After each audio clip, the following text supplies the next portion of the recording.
네, 오늘은 예수님의 초대라는 말씀으로 짧게 하나님의 말씀을 여러분들에게 증거하고자 합니다. 오늘 본문 말씀을 이렇게 보고 있으면 참 위로가 되는 말씀이 아닌가 생각이 듭니다. 우리가 신앙생활을 하면서 참 주옥 같은 말씀이다, 나에게 너무 와닿는다, 위로가 된다 하는 말씀 중에 손꼽을 하면 꼽을 만큼 정말 우리에게 큰 위로를 주는 말씀이 아닌가 생각이 드는데요. 그래서 이 말씀의 세절을 살펴보면서 그럼 이 말씀이 오늘날 우리에게 주는 교훈을 조금 더 면밀하게 한번 알아보는 시간 되기를 주님의 이름으로 축복합니다. 자, 수고하고 무거운 짐진 자들아, 다 내게로 오라, 내게로 오라, 내가 너희를 쉬게 하리라 라고 오늘 떼십니다. 여기서 수고하다라는 말은요, 원어로 살펴보면 어떤 특별한 상태를 의미합니다. 어떤 상태냐면 육체적으로 굉장히 고나고 지쳐있는 상태, 그러니까 힘이 없어서 막 바들바들 떠는 상태, 아무것도 할 의지가 없고 기운이 없는 무기력한 상태, 그 상태를 의미하기도 하고요. 또한 감정적으로 용기를 잃고 낙심되는 상태, 그러니까 전의를 잃어버린 그런 무기력한 상태를 이 수고하다라는 이 말에 담겨 있습니다. 그러한 상태에 있는 사람들, 그리고 무거운 짐진 자들아 라고 이야기를 하는데요, 이 무거운 짐진 자들은 자신 스스로가 짐을 진 게 아니라 이것 또한 원어로 살펴보면 누군가에 의해서 짐이 져진 상태를 의미합니다. 당시 유대인들에게는 율법이 지어진 거죠. 율법이 옥마매는 것이 되어서 어려움이 되고 답답함이 되고 죄책감과 절망이 되는 그런 짐, 또한 더 나아가서 마귀가 우리 인간에게 주는 죄의 짐, 이러한 상태, 수고하고 무거운 짐진 자들아, 이러한 상태에 있는 자들아, 다 내게로 오라, 다 내게로 오라. 당시의 사회적 배경을 살펴보면 이런 거겠죠.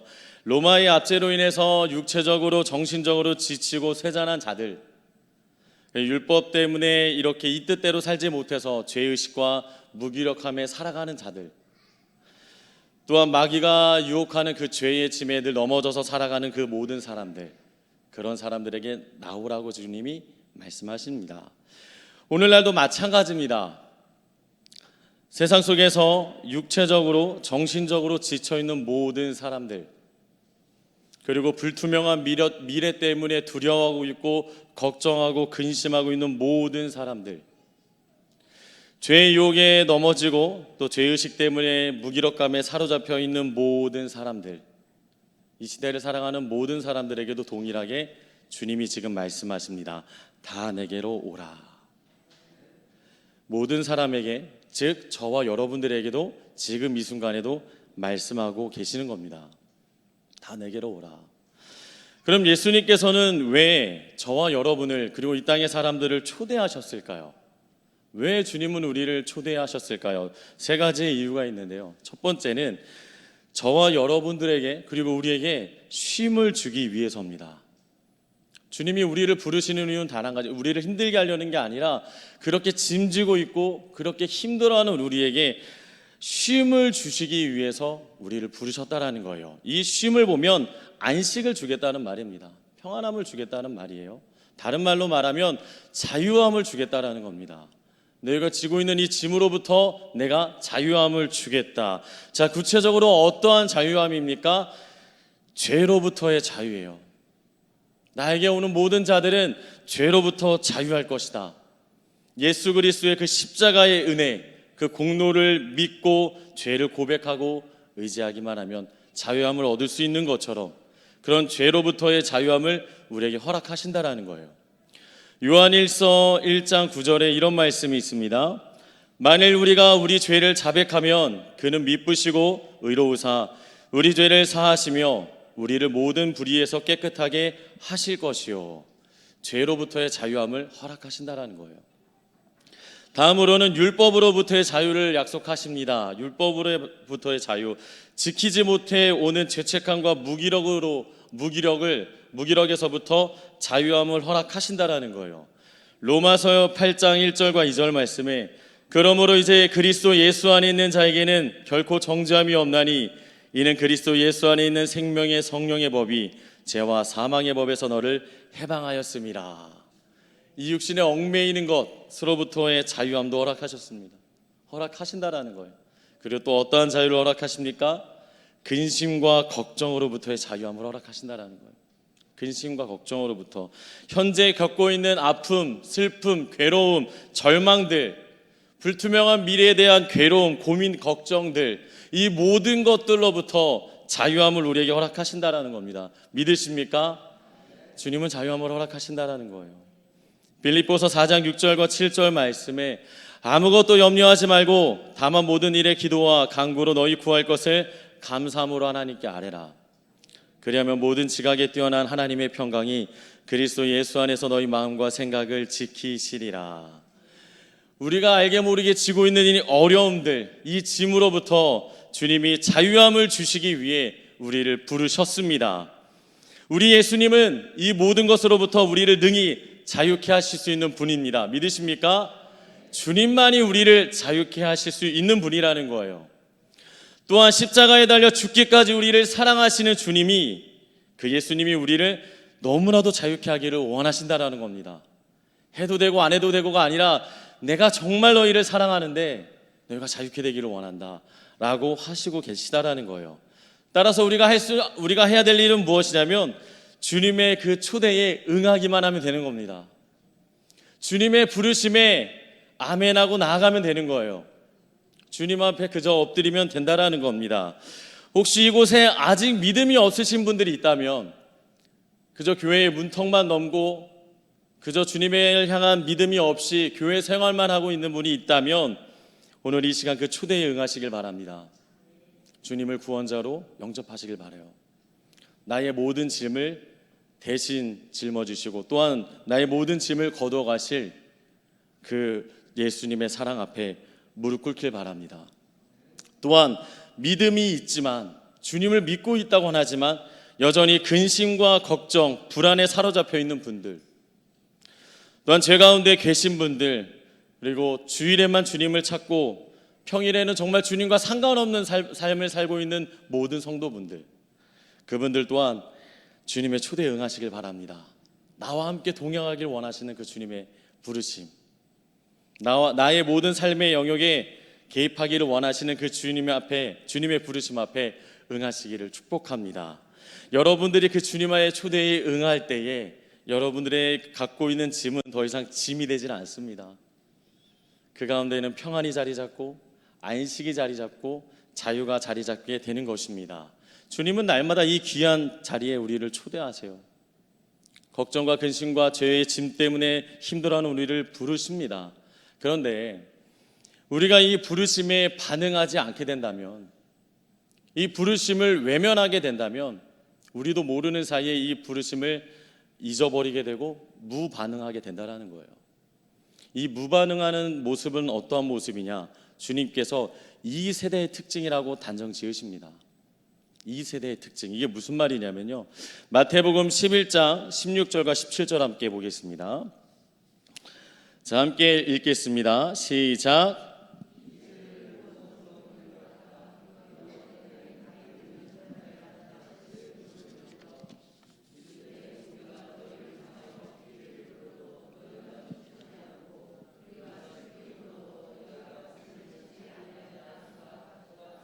아멘.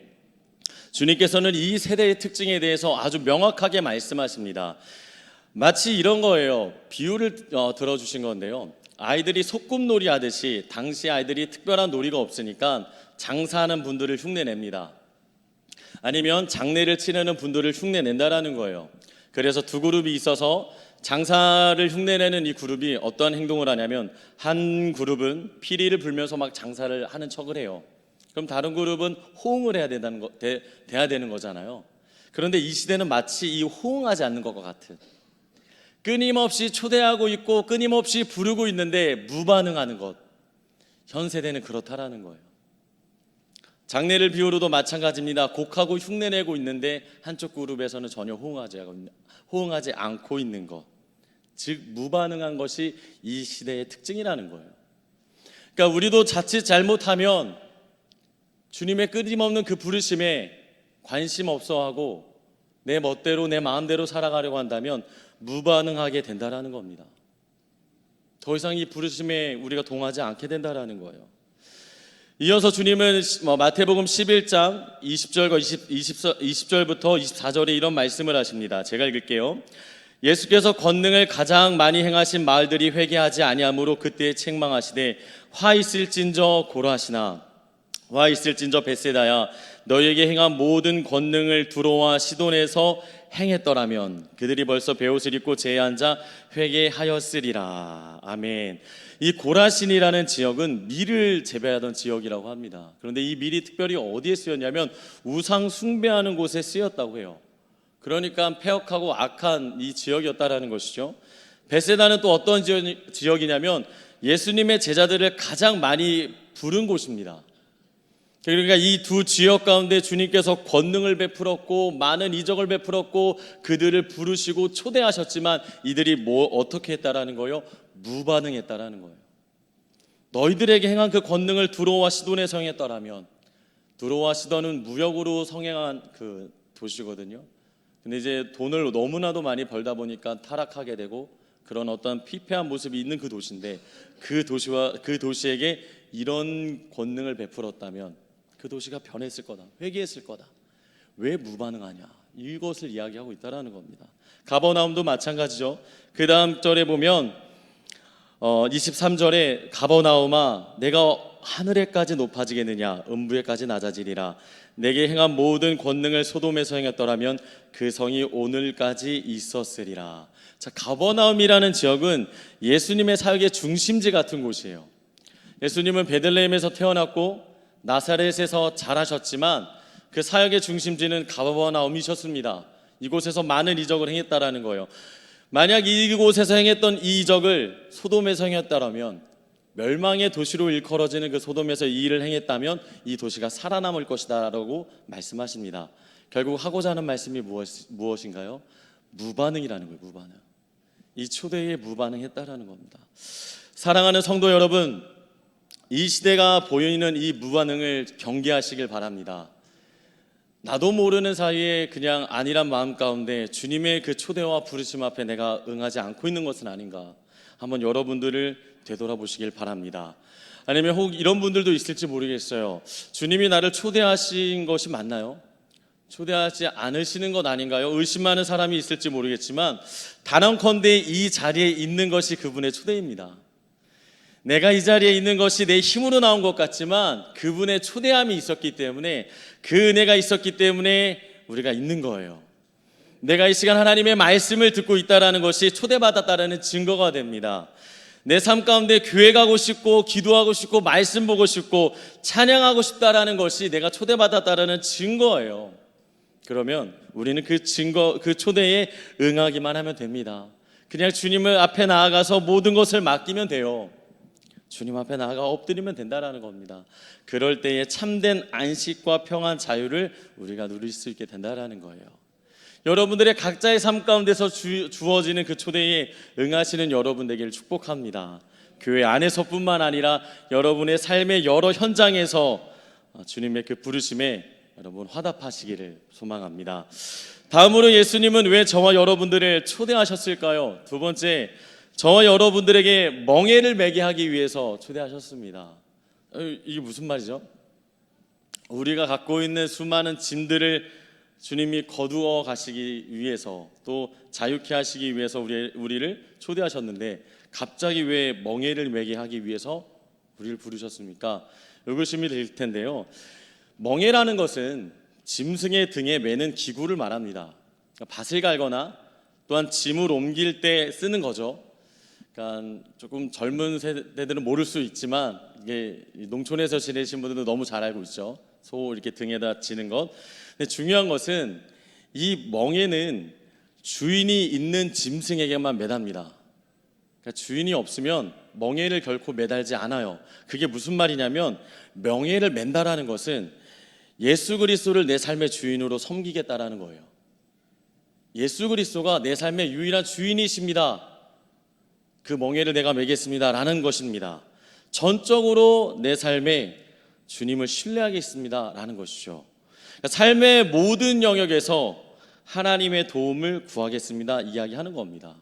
학교 생활이든 직장 생활이든 신앙 생활이든 가정이든지 간에 내 힘과 내 지혜와 내 생각으로 모든 문제를 해결하려고 또 더 좋은 방향으로 나아가려고 애쓰는 게 아니라 내 주인의 뜻을 묻고 하나님이 보다 더 기뻐하시는 것이 무엇인지를 알고 그것에 순종하며 살아가야 한다는 것이죠. 그러니까 주님의 주시는 그 멍에는 그런 의미가 있다라는 겁니다. 여러분들에게 주님께서 요구하시는 삶, 하나님을 그리고 주님을 주인되게 여기며 살아가는 그 삶을 주님이 원하십니다. 말로만이 아니라 진짜 주인됨을 인정하고 고백하면서 살아가시기를 주님의 이름으로 축복합니다. 멍에를 맨 짐승은 주인이 이끄는 대로 살아가는 것이 안식입니다. 멍에를 맸는데 자기 뜻대로 원하는 대로 길을 가거나 넘어지거나 뒤로 가거나 하면 결국 본인이 고통이에요. 그런데 멍에를 맬 때에 그 주인이 원하는 대로 가면 그 사람 평안할 수밖에 없다라는 겁니다. 우리의 삶 가운데 주님이 요구하시는 바를 힘들어 보이고 어려워 보이고 이해 안 되는 순간이 물론 있을 수 있지만 그럼에도 우리가 순종하고자 할 때 우리 안에 평안함과 안식이 주어진다라는 거예요. 주님이 우리를 초대하셨고 우리에게 멍에를 지기를 원하십니다. 우리 여러분들의 삶에 정말 주님을 주인으로 섬기며 살아가기를 주님의 이름으로 축복합니다. 마지막으로 예수님은 왜 저와 여러분들을 초대하셨을까요? 세 번째, 저와 여러분에게 주님을 통해서 무언가를 배우게 하기 위해서입니다. 주님을 통해서 무언가를 배우기 위해서. 자, 29절 말씀을 보니까 나는 마음이 온유하고 겸손하니 나의 멍에를 메고 내게 배우라 라고 말씀하십니다. 여기서 배운다는 말은 쉽게 말해서 주님을 닮아가는 걸 의미해요. 주님을 닮아감. 그럼 어떠한 모습을 닮아가야 되는 걸까요? 주님의 마음을 닮아가는 겁니다. 주님의 마음. 주님의 마음은 무엇입니까? 29절에 딱 나와 있죠. 나는 마음이 온유하고 겸손하니. 주님의 마음, 온유한 마음과 겸손한 마음을 닮아가야 된다라는 거예요. 그럼 우리가 어떻게 온유해질 수 있을까요? 자, 우리가 어떻게 온유해질 수 있는가를 짚고 넘어가기 이전에 온유하다라는 게 과연 무엇일까요? 우리가 생각하는 온유함은 마음이 착한 사람들, 그러니까 쓴소리하지 못하고 이렇게 그냥 좋은 게 좋은 거다 하고 넘어가는 사람들, 심성이 착한 사람들을 떠올리기 쉬운데요. 성경에서 온유함은 그것을 말하지 않습니다. 원어를 살펴보면 이 온유하다라는 것이 어디서 나온 이야기냐면 마치 이런 거예요. 들판에서 마음껏 뛰어놀던 야생마가 주인에게 길들여진 상태를 의미하는 겁니다.